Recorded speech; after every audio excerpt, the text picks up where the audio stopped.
আসসালামু আলাইকুম, আশা করি সবাই ভালো আছেন এবং আলহামদুলিল্লাহ আমিও ভালো আছি। তো চলে আসলাম আরেকটা নতুন ব্লগ নিয়ে। তো আজকে আম্মুর সাথে একটু বের হব, নর্মালি এমনি ঘুরতে বের হব, একটু বাজার করতে যাব। তো কোথায় কোথায় যাই আজকের ব্লগটা তাহলে এখান থেকে শুরু করি, আর কোথায় কোথায় যাই কি করি আপনাদের সাথে তো শেয়ার করব। তো আমি আর আম্মু প্রথমেই আড়ঙ্গে গেলাম।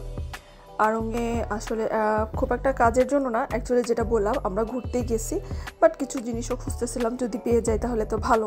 মানে শুধু পেয়ে গেলেই হবে না, নিজের জন্য অ্যাফোর্ডেবলও হতে হবে, কারণ আড়ঙ্গের তো জিনিসের যে দাম বাবারে বাবা, আমার জন্য অ্যাফোর্ডেবল হতে হবে। তা আসলে সত্যি কথা কি, জিনিস আমরা যেরকম চাচ্ছিলাম সেরকম পাচ্ছিলাম না। অনেক সুন্দর সুন্দর জিনিস আছে, এটা তো আর বলার কিছু নেই যে আড়ঙ্গে কতটুকু সুন্দর জিনিস থাকে, বাট আমাদের দামের মধ্যে, আমাদের বাজেটের মধ্যে আমাদের পছন্দনীয় জিনিস পাচ্ছিলাম না, তাই আসলে কেনা হয়নি। কিন্তু জিনিস না কিনলেও তখন চিন্তা করলাম আচ্ছা পুরাটা একটু ঘুরে তো দেখি। অনেক সময় নতুন নতুন সুন্দর সুন্দর জিনিস আনে যেটা কিনা আপনার বাজেটের মধ্যে না থাকলেও কেনা হয়ে যায়। তো না, আসলে আড়ঙ্গের ক্ষেত্রে একটু আলাদা, এগুলোর দাম একটু বেশি। যারা আড়ঙ্গের জিনিস কিনতে পছন্দ করেন তাদেরকে বলবো না, বাট যারা আমাদের মতো আছেন যে হয়তো সব কিছু অ্যাফোর্ড করা সম্ভব না, তাদের জন্য বলতেছি আর কি, আমাদের জন্য আড়ং দেখাটাই সুন্দর। তো যাই হোক, আড়ঙ্গের সবগুলো জিনিসই সুন্দর ছিল, ইউনিক থাকে অ্যাকচুয়ালি আড়ঙ্গের জিনিসপত্র, আর এই জন্যই হয়তো দাম বেশি থাকে। বিশেষ করে এই যে আয়নাগুলো ছিল, আমার কিন্তু প্রায় প্রত্যেকটা আয়নাই খুব সুন্দর লেগেছে এবং এগুলোর দামগুলো অনেক সুন্দর ছিল, সেজন্য আর দেখিনি। আর আড়ঙ্গের এসব হাতের কাজের জিনিসও কিন্তু অনেক ইউনিক থাকে, অনেক সুন্দর থাকে। সো যারা আড়ং প্রেমী তারা তো অবশ্যই কেনেন।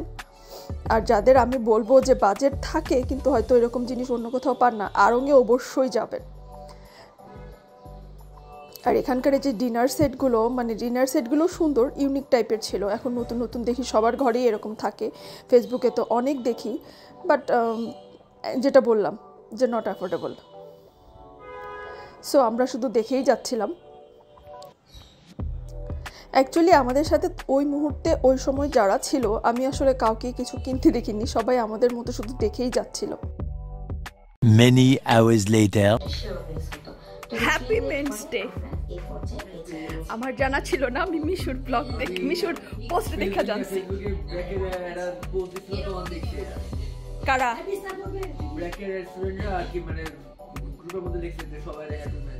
ও আচ্ছা, আমিও জানতাম না। আমি মিশুর পোস্ট দেখছি সকালবেলা, আব্বুটা তোরে উইশ করছে।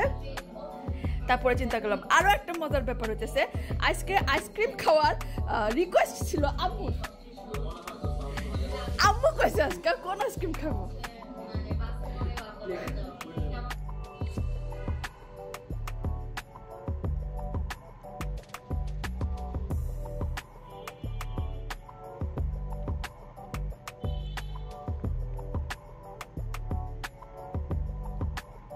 এইখানে চলতেছে পড়াশোনা, কিন্তু পড়াশোনা হচ্ছে না, মোবাইল হচ্ছে, সেটাই বোঝা যাচ্ছে না।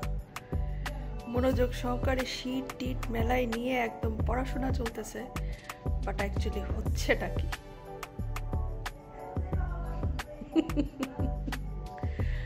ওই পাশে চলছে আম্মুর কথাবার্তা। এখন বাজে 10টা 20। আর এই পাশে চলতেছে রান্না বান্না। রাতের 10টা 20 বাজে, কিন্তু সকালের 10টা 20 না। সো এই যে মাছের তরকারি কেমন হয়েছে, আমি রান্না করছি। আর এখানে বসানো আছে খিচুড়ি, রাতের বেলা খাবারের জন্য খিচুড়ি। 10:30টায় খিচুড়ি রান্না চলছে, এটা শেষ হতে হইতে কয়টা বাজবে? আমাদের রাতের খাওয়া দাবার 11টা তো বাজবেই। তো যেহেতু ঘুমাতে যাওয়ার 2 ঘন্টা আগে খাওয়া দাওয়া করতে হয়, সো ঘুমাতে যাওয়া হবে 1টা থেকে 1:30টা। It's our daily routine.